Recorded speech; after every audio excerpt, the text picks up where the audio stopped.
Hello and welcome to Introduction to Robotics using the LEGO Mindstorms robotic platform. My name is Brock Lemairs and I will be your instructor for this online short course on robotics.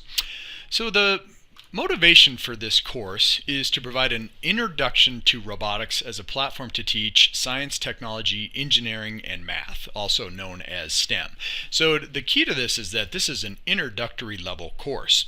The intended audience of this are pre and in-service teachers, and there is no experience necessary. So this course is designed for teachers that have never built or programmed a robot, but wish to use the robotics platform in order to highlight some aspect of STEM and potentially participate in some robotic competitions that are available to students.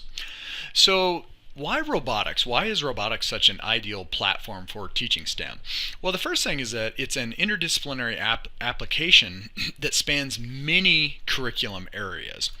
If you start with the E in STEM, which is engineering, you have almost every aspect of engineering in a robot. So you have the system design of interdisciplinary pieces coming together to accomplish a task, and these include the electrical systems of a robot, such as the motors and the energy, the mechanical system, all of the moving piece parts and the interaction between all of the different actuators and motors, and you have a significant computer programming component to this too.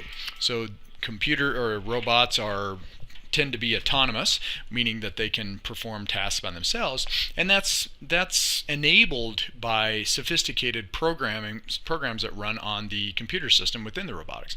But you also have other engineering disciplines that interact with robots, such as aerospace engineering. So robotics are used for interplanetary exploration. What we're looking at right now is the Mars Curiosity rover that's exploring the surface of Mars.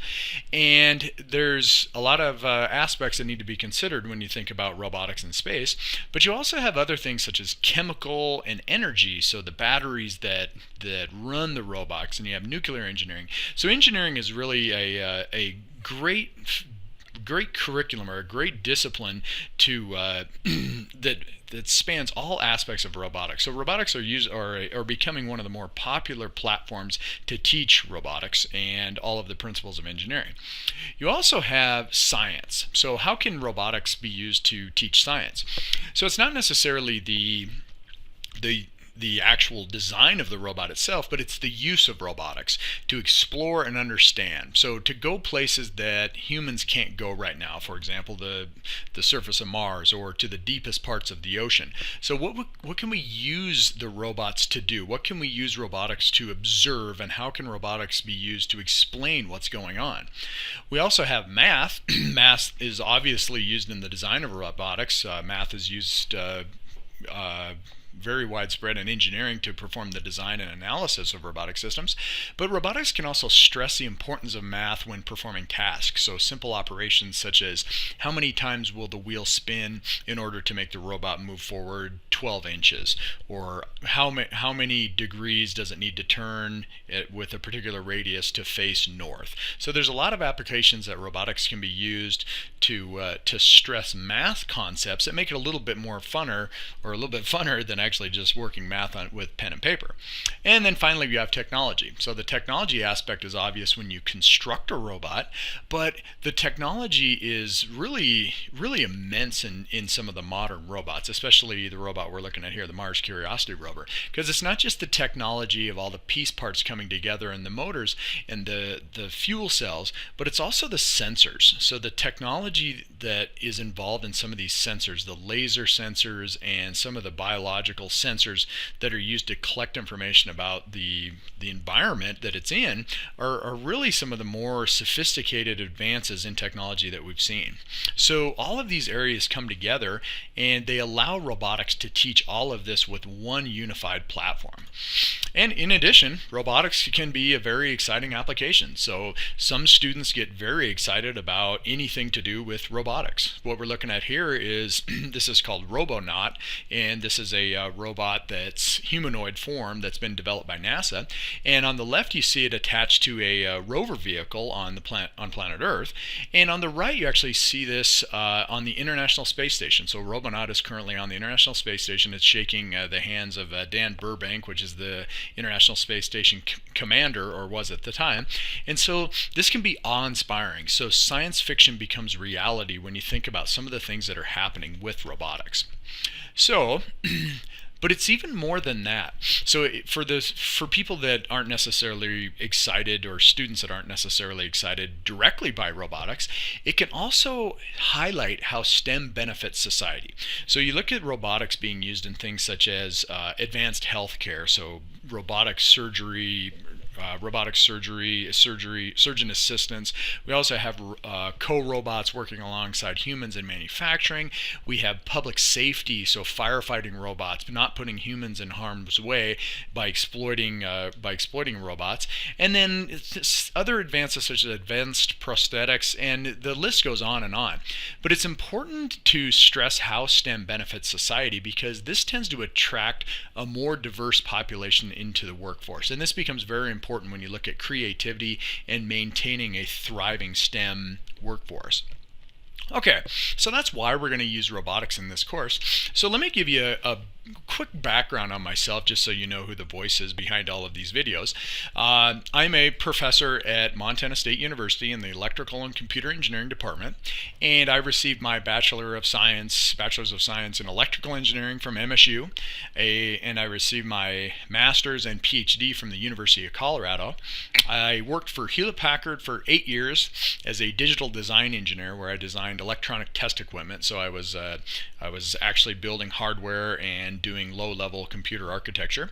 And then for the past 10 years, I've been working for Montana State in Bozeman, teaching and conducting research in the area of computer systems, robotics, and engineering education.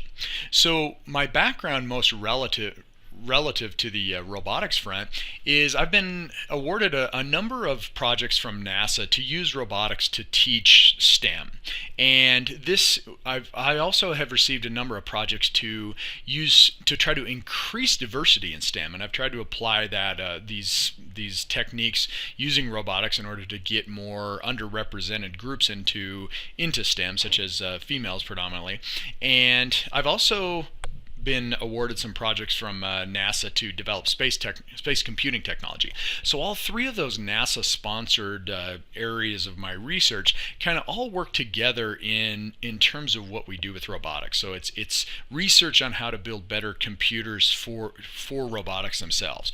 But how do we use robotics to teach STEM? How do we stress the public value of robotics in order to get different populations into the STEM workforce? And then finally, I've received a number of awards from the National Science Foundation to improve STEM education using e-learning environments. So really studying the pedagogy of how engineering students learn, and that of course is then tied back into using robotics. So at this point, it's time to get started through the course. So what we're going to do is we're going to learn a little bit about the theory of robotics and the terms that are used in robotics. And this again is for introductory beginning teachers. Okay, so this, you don't have to have any expertise in STEM. This is for people who have never opened up a robotics kit, who have never built a robot, who have never programmed a computer. We're going to start at the very basic level. The robotics platform that we're going to use in this is the Lego Mindstorms kit. And this is a very popular educational platform, and they actually have two of them. You can see on the left you have the Lego Mindstorm NXT, which is an older version, and then on the right is the Mindstorm EV3. So this course is going to use these two kits, and they'll be kind of a parallel path once we break off and start looking at how to build particular robots and how to program the robots. And so we'll have separate videos for each of the different platforms. But this is what we're going to use to kind of do the hands-on portion of this lab. So there'll be videos that talk about kind of what are the principles of robotics, what are the main components, how to get familiar with programming, and then we'll get into opening the box, how to install software, how to actually program it, and then we'll go through some basic tasks, and we'll kind of build up our competency in terms of programming a robot, and at the end we'll culminate with kind of a final autonomous robotic task where you'll actually build and program a robot to do something hands off. So I look forward to working with you in this course, and let's go.